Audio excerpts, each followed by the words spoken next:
He's a really smart guy. I like that he is very aggressive. He's a man of the people. Ladies and gentlemen, we should have some results. We have a new leader, the Honorable Pierre Poilievre.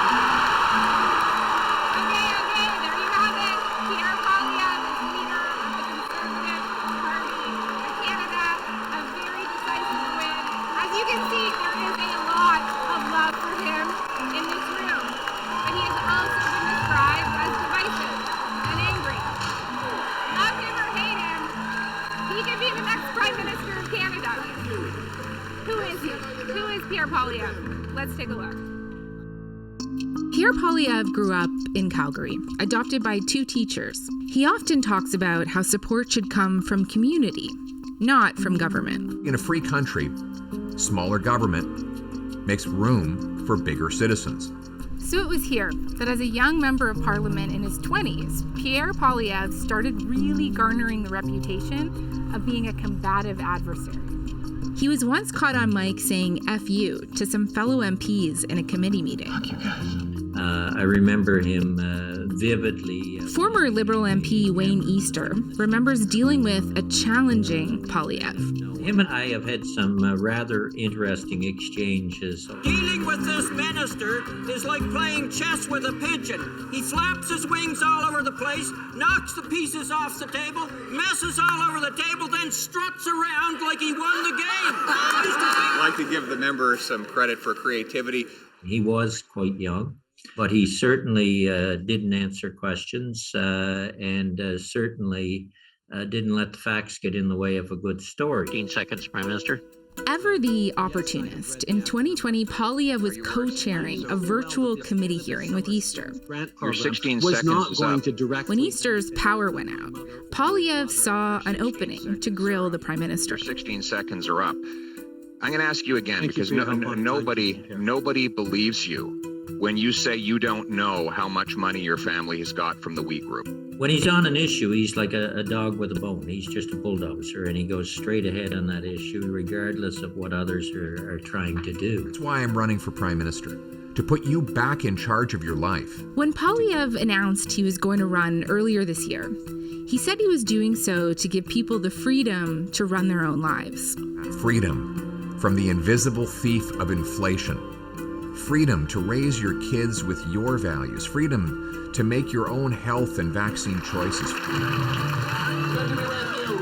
He's tapped into the anger and frustrations people have with high food, gas, and housing prices. And his message on economic issues really resonates with a lot of people. Shakir Chambers, a conservative strategist, says Poilievre's attacks on the government are also hitting home with supporters. When he's talking to politicians or the gatekeepers, if you will, it's much more forceful because he views them as the issue. He views them as causing all these obstacles for the average Canadian. Earlier this year, Poilievre took heat for his support of the so-called Freedom Convoy. Freedom, not fear. Truckers, not Trudeau. Of course, he said that he didn't support illegal acts, but there were many elements in the protest itself were illegal. There were hate symbols and conspiracy theories, and many people were concerned about the direction he was heading. I worry that he's catering to some of the misinformation and angers that's out there. And at the end of the day, as a leader, you won't be able to do that. I would hope that he can come back to the center. What do you make of the Trump comparisons? I would say comparing Poilievre to Trump is very lazy. Donald Trump has a far more greater desire to kind of stoke political violence and encourage things that I don't think Pierre Poilievre has any desire to kind of engage with. Now that he's won the leadership race, can he win over enough Canadians to take a general election and unseat Trudeau's Liberals? Do you think he'll be Prime Minister? Oh, absolutely. Why? Because there's a hunger out there. There's a starvation out there to hear exactly what he was proclaiming tonight. He's saying what people want to hear. Tell me how you're feeling right now. I am feeling very excited, very optimistic for the next general election. Honestly, I believe that Justin Trudeau's days of virtue signaling are coming to a fast end. Jayme, we know your podcast, Front Burner, tomorrow and Tuesday is going to dive more deeply into Pierre Poilievre's past and where he may take the party in the future. But let's talk about the convention now. You were speaking with his supporters, and what was the big takeaway for you? Yeah, I think for me, and we spoke to a ton of his supporters, it was this sentiment that this is the only guy right now, the only politician that really understands the struggles that they're going through. And maybe more importantly, that he's the only politician that can stick it to the institutions and the people they think are responsible for those struggles, whether that be the elites, the gatekeepers, or the head of the Bank of Canada.